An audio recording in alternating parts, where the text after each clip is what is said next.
रायबरेली के बछरावा में राहुल गांधी वापस जाओ के नारे लगाए गए।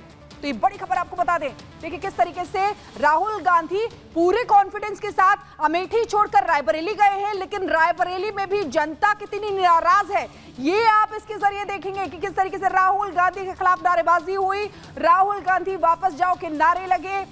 अब रायबरेली के बछरावा में यह हुआ है जहां पर राहुल गांधी के खिलाफ नारेबाजी हुई है।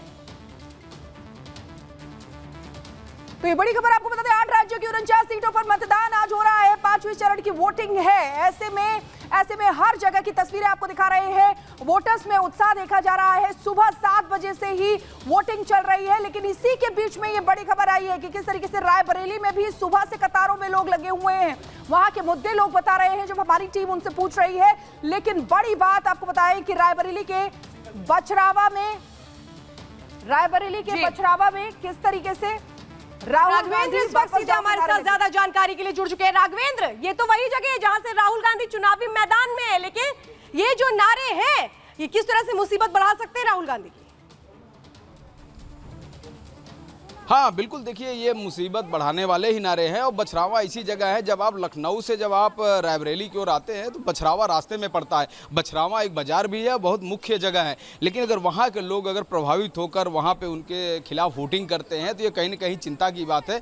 चूँकि दावा कांग्रेस के लोग ऐसा कर रहे हैं कि राहुल गांधी इस बार भारी अंतर से जीतेंगे, 3 लाख से जीतेंगे, इस तरह का एक हवा कांग्रेस के लोगों ने भरा है। चूँकि ये वही राहुल गांधी है जो अमेठी चुनाव 2019 में हारे तो अमेठी से नामांकन नहीं किए, वहीं जाके जैसा कि प्रधानमंत्री ने कहा कि राहुल गांधी एक सुरक्षित सीट की तलाश कर रहे हैं, और वो सुरक्षित सीट जो निकली वो उनकी माताजी की सीट निकली। चूंकि सोनिया गांधी राजस्थान से राज्यसभा चली गई और रायबरेली की सीट खाली थी, वहां से राहुल गांधी चले गए, तो एक सुरक्षित माहौल में गए हैं। लेकिन वहां भी इनको सामना करना पड़ रहा है। वहां पर जो इनके खिलाफ के जो कार्यकर्ता हैं, यानी भाजपा के सपोर्ट में जो लोग हैं, वो नारेबाजी कर रहे हैं। तो कहीं ना कहीं ये संकट की बात है राहुल गांधी के लिए। आखिर अब तो 4 जून को ही पता चलेगा कि आखिर राहुल गांधी ने क्या कुछ किया। चूंकि आज दिन भर राहुल गांधी पहुंचे हैं रायबरेली, अपने कंस्टिट्यूंसी में पहुंचे हैं और विभिन्न बूथों पर जाकर वहां पर निरीक्षण कर रहे हैं, वहां वो देख रहे हैं, सपोर्टरों से अपने मिल रहे हैं। लेकिन इसी बीच में उनको इन विरोध का सामना भी करना पड़ रहा है, जो कि यह उनके लिए चिंता की बात है। और यह भी दिखाता है कि क्या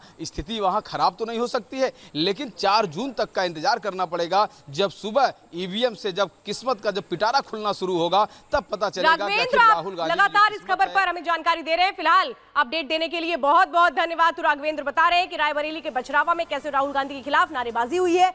रायबरेली से चुनावी मैदान में है राहुल गांधी, लेकिन बछरावा में किस तरह से उनके खिलाफ नाराजगी भी देखने को मिल रही है। ये कहूं कि पहली मर्तबा है जब गांधी परिवार को वहां पर एक तरह से गो बैक कहा जा रहा है, और इसीलिए सवाल ये है कि क्या अब मुश्किलें बढ़ेंगी राहुल गांधी की। और चलिए देखते हैं अब ये जो 5वां चरण है, इसमें दिग्गज एक तरह से चुनावी मैदान में है। कई ऐसी वीवीआईपी सीट्स हैं जिनमें मतदान जारी है, लेकिन सबसे अहम है कि क्या ये मतदान इस बार एक नया प्रतिशत बनाएगा, और ये जो 5वां चरण है ये बाकी चरणों से क्या अलग होगा। तमाम ऐसी जानकारियां हैं, समीकरण है। इन 5 सीटों के समीकरण कहते क्या, इस रिपोर्ट में देखिए।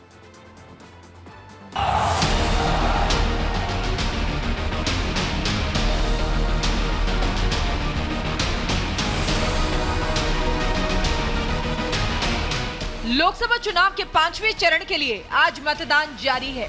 इस चरण में 6 राज्यों और 2 केंद्र शासित प्रदेशों की 49 सीटों पर वोटिंग हो रही है।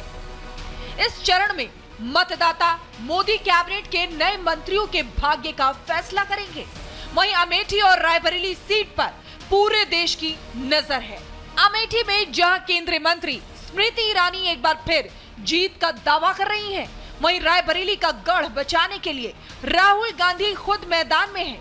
अमेठी और रायबरेली के अलावा उत्तर प्रदेश की कैसरगंज सीट भी सुर्खियों में है।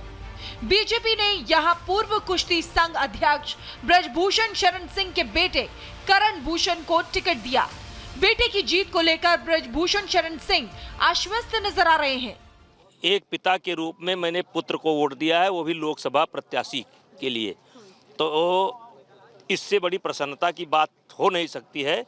33 साल तक हमने और हमारी पत्नी ने इस क्षेत्र की सेवा की, और सेवा तो आगे भी करते रहेंगे, सेवा से रिटायर नहीं हुए हैं। लेकिन एक कह लीजिए प्रतिनिधि के रूप में। और 33 साल की उम्र में हम सांसद बने थे, 33 साल की उम्र में बेटा सांसद बन रहा है और एक पिता के रूप में वोट दे रहा हूँ। तो इससे बड़ा सौभाग्य किसी का नहीं हो सकता है। भगवान करें कि हर पिता को, हर माता को अपने बेटे के लिए वोट करने का मौका लगे।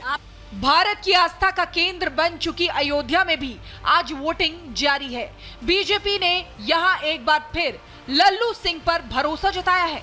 राम नाम और विकास की गारंटी के दम पर लल्लू सिंह को भरोसा है कि जनता का आशीर्वाद उन्हें ही मिलेगा।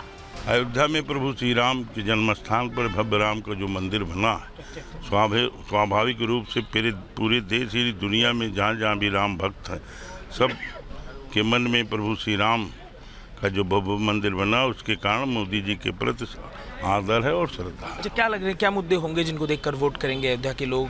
विकसित भारत, विकसित अयोध्या और गरीब कल्याण की योजना।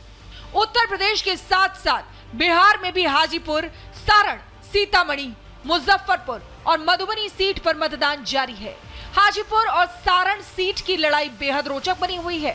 सारण सीट पर बीजेपी के मौजूदा सांसद राजीव प्रताप रूढ़ी के सामने लालू प्रसाद यादव की बेटी रोहिणी आचार्य ताल ठोक रही हैं। वहीं बात हाजीपुर सीट की करें तो यहां चिराग पासवान के सामने आरजेडी ने शिवचंद्र राम को उतारा है। हाजीपुर सीट पर चिराग पासवान का क्रेज देखने को मिल रहा है। सपने देखने में कोई गुरेज नहीं है भाई, हर किसी को अधिकार है, हक है। और इनकी सरकारें तो थी ना, तब अगर इन्होंने काम कर लिया होता तो आज देश हम लोग का कहीं से कहीं होता। 55 साल तक कांग्रेस, 15 साल तक बिहार में राष्ट्रीय जनता दल, इन्हीं के परिवार के मुख्यमंत्री, उस वक्त इन्होंने काम किया होता तो कम से कम आज प्रधानमंत्री जी को शौचालय नहीं बनाना पड़ रहा होता। हैंड होल्ड करके लोगों को गरीबी रेखा से रायबरेली में भी चुनाव है, राहुल गांधी चुनाव लड़ रहे हैं। अच्छी बात है, पर परिणाम 4 तारीख को पता चलेंगे कि किसके पक्ष में जा रहे हैं। 5वें चरण के रण में 9 केंद्रीय मंत्री मैदान में हैं। बीजेपी ने अपने कद्दावर नेता और केंद्रीय मंत्री पीयूष गोयल को मुंबई उत्तर लोकसभा सीट से प्रत्याशी बनाया है। पीयूष गोयल अपने परिवार के साथ पोलिंग बूथ पर पहुंचे और मतदान किया। साथ ही उन्होंने जनता से लोकतंत्र के इस उत्सव में बढ़ चढ़कर हिस्सा लेने की अपील की। हर क्षेत्र में लंबी लंबी कतार देखकर विश्वास और प्रबल हो जाता है कि भारतवासी और विशेषकर मुंबईकर अपनी जिम्मेदारी को आज निभाने बड़ी संख्या में आएंगे। मेरा मानना है कि पिछली बार से अधिक इस बार वोटिंग होगी मुंबई में और जनता जनार्दन देश के एक उज्जवल भविष्य के लिए अपना निर्णय देगी। इस लोकसभा चुनाव में बीजेपी को पश्चिम बंगाल से बड़ी उम्मीद है। तुष्टीकरण, कानून व्यवस्था, भ्रष्टाचार और संदेश खाली जैसे मुद्दों पर टीएमसी जहां बैकफुट पर है, वहीं बीजेपी बंगाल को विकास की मुख्यधारा से जोड़ने का संकल्प लेकर चुनावी मैदान में है। हुगली से बीजेपी प्रत्याशी लॉकेट चैटर्जी दावा कर रही हैं कि बंगाल की जनता भ्रष्टाचार के खिलाफ वोट कर रही है। लेकिन इसके इतना बड़ा बड़ा नेता है, सब लोग जानते हैं, सब किसी के ऊपर विश्वास नहीं है ममता बंदोपाध्याय का। ये विश्वास नहीं है, अभिषेक बंदोपाध्याय किसी के ऊपर विश्वास नहीं है। फिर सिर्फ आईपैक के ऊपर रिसर्च करके इसने कैंडिडेट दे दिया है। तो और मतलब ये करप्शन के विरुद्ध में वोट हो रहा है, तो इसमें कोई कैंडिडेट का नहीं है। मोदी जी का नेतृत्व में वोट हो रहा है। जितना करप्शन बंगाल में हो रहा है, देखना इतना सारा जो धमकी चमकी चल रहा है, क्यों चलेगा? हमारे साइड से तो नहीं है, तो काम नहीं किया, विश्वास नहीं है जनता के ऊपर, इसलिए हो रहा है। तो क्या लग रहा है फ्री एंड फेयर इलेक्शन होगा बंगाल में, जो सबसे बड़ा एक चैलेंज है? उम्मीद तो है कि जो इलेक्शन कमीशन है फ्री एंड फेयर इलेक्शन कराएंगे। एनडीए लोकसभा चुनाव में 400 का लक्ष्य लेकर मैदान में है। वहीं विपक्ष दावा कर रहा है कि इस बार इंडी गठबंधन सरकार बनाएगा। मायावती, अखिलेश यादव, ओमर अब्दुल्ला, रोहिणी आचार्य जैसे नेताओं का दावा है कि इस बार जनता बदलाव के लिए मतदान कर रही है। विपक्ष के दावे में कितना दम है, इसका पता 4 जून को चल जाएगा।